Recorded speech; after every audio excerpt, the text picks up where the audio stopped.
Hi, this is Munson from Munson Music, and we're doing an oral history collection in Newberry County today, connected to a lot of work that my friend Greg McKee has done researching Rosenwald schools and in Newberry County especially. Newberry County has more existing Rosenwald school buildings still intact than any other county in the entire state of South Carolina. And those schools were built to educate African Americans, and it was half of the money came from the community, half of it came from Sears and Roebuck. And so these are schools that educated the African American population in our county in the 1920s going forward. And it's quite a resource that we have, and Greg and Andy Hawkins and Barbara Chapman and a whole bunch of other people connected with the museum and the library and Newberry County and the literary centers have done a ton of work. And so it's been kind of a really cool, awesome joy and task to help today on Juneteenth, collecting some oral histories from people and lining up more people to come and tell their stories connected with Rosenwald schools. And I feel really proud of our community that we have so many people that would donate and volunteer so much time to try and capture history that might be lost otherwise if they weren't doing the work that they're doing right now to try and get those stories from people before those people are gone. And I know since this is a celebration of freedom today, I thought it would be interesting for me to tell a story for me. I feel like the generation that came before me, like my father's generation in Newberry County, my dad graduated high school from Newberry High School when Newberry High School was all white. My mom would have been graduating in '72, and by that time there may have been some integration, and I should talk to her about how that felt historically.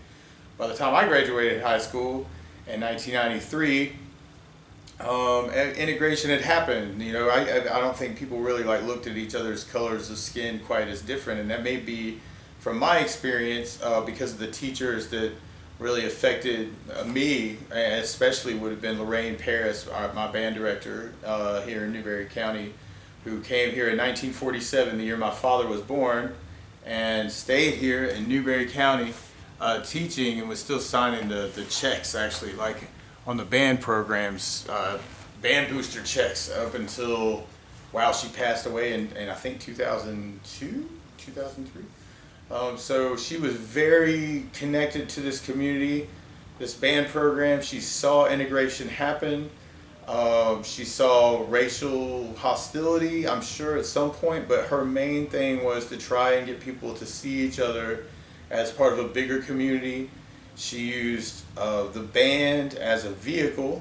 That was her tool to point out that the French horns needed the percussion section, and the percussion section needed the brass section, and the brass section needed the woodwind section, and the flutes needed, in the same way that regardless of where you're coming from, we're all human, and we need to fit together and find a place that we can work together and move forward.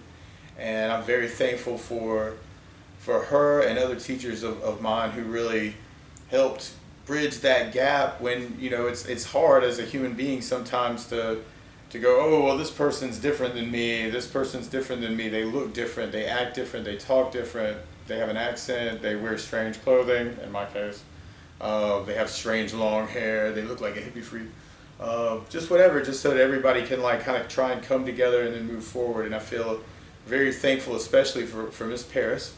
And I guess this is an interesting thing, is that I have bricks on my wall here behind me that I painted. My son Caleb helped me also paint bricks. My friend Vidal, he painted bricks back over here. When I first opened up Munson Music, we were painting bricks on walls, and the reason why is as a testament and an homage to Lorraine Paris. And Lorraine Paris, we were practicing marching band things and you made a mistake, you would have to go to the brick pile and grab a brick, and sometimes we would spell out things on the big field like upper state or state or in Newberry. You know, you spell something with bricks, and so when you made a mistake, you paid a cost for it, but you never alienated for it. When we make a mistake as human beings, I think we have to pick up the pieces from those mistakes, learn from it, and move forward. It was a great Maya Angelou quote I read this week, which is exactly do the best you can until you know better, and then after that do better. right? And so Miss Paris was instrumental in bringing, African Americans and white kids and the brown kids and the purple kids and the green kids, all of us together, so that we could all just move forward and make a bigger thing together. And our marching band shows especially, the more mistakes we made, the better we got, because then we learned from those mistakes, and you didn't really want to have to go and run and go get a brick, but you would. And honestly, in college, if Miss Paris had called me up at any point and said, Munson, I need you to go get a brick, I would have driven miles and miles and miles, hours from Miss Paris, because I knew if she asked me to do it, she meant it and needed to be done, and somebody needed to do it, and I could be the person who could help. She was that kind of teacher. She had an aura of fear, and she could look at you and tell you anything, and you knew that it was important. If she asked you to do something, you knew it was important if you were doing it for Miss Paris. And so I feel like by the 90s especially, all that integration, I don't really remember a lot of racism in high school. I feel like at that point, I had friends of all colors and all creeds, and I don't know, I feel like the teachers had already done a lot of the lead work, and Miss Paris used to read this saying from Corinthians, that, like, what would the ear do without the eyes, and what would the eyes do without the hand, and what would the hand do without the feet? Like, all the parts are necessary for us to be a community and move forward. And I'm blessed to live here in a community that really has dedicated so much time, especially to the Juneteenth holiday here in Newberry County. Jackie Holmes really kind of spearheaded a lot of that. My friend Greg McKee, who was the camp director at YMCA Camp Greenwood for 30 years, he's outside right this second. Speaking of bricks, right? I've got bricks on the wall. It's representative of Miss Paris. But one brick is one brick, but you can build a wall out of it. If you have enough people, you can build something bigger than just yourself. We're all one little piece of a bigger whole.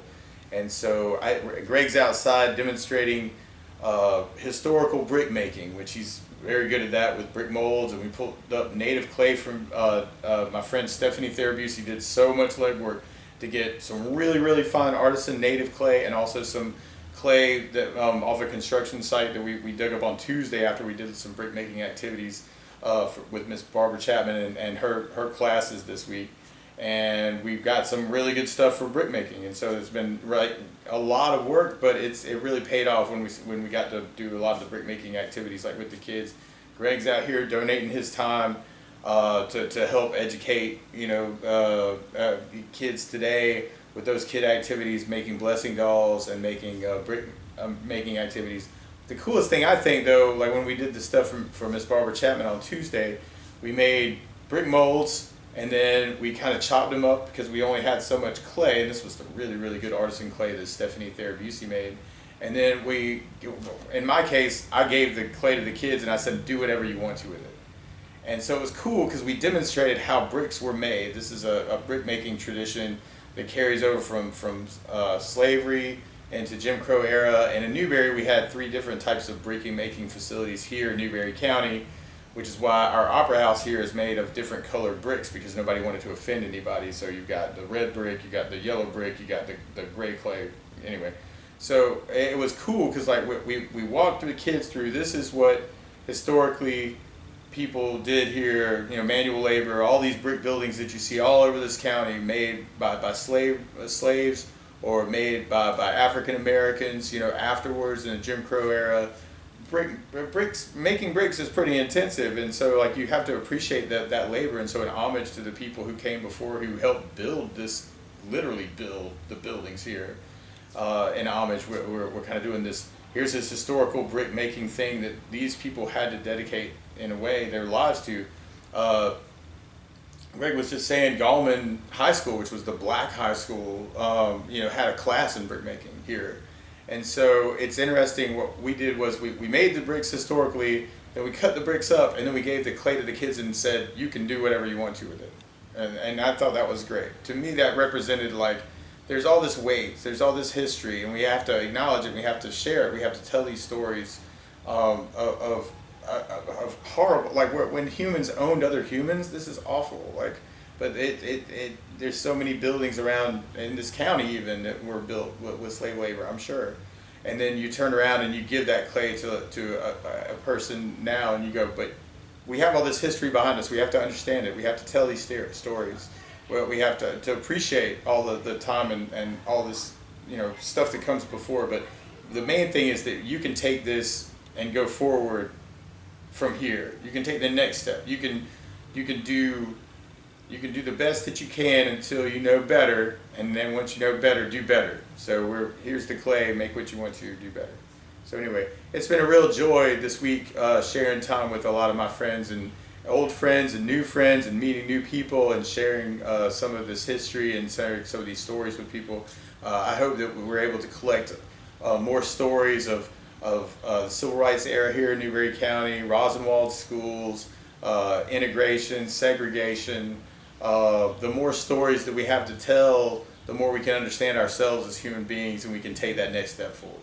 So that's me telling a little bit of my story and what means something to me this week. Happy Juneteenth, happy Freedom Day, and I hope everyone's doing well, and I hope this is useful as oral history of some sort, and I hope more people come in and tell stories. We had a couple people earlier. I know we got more people lined up. So anyway, love y'all. Take care.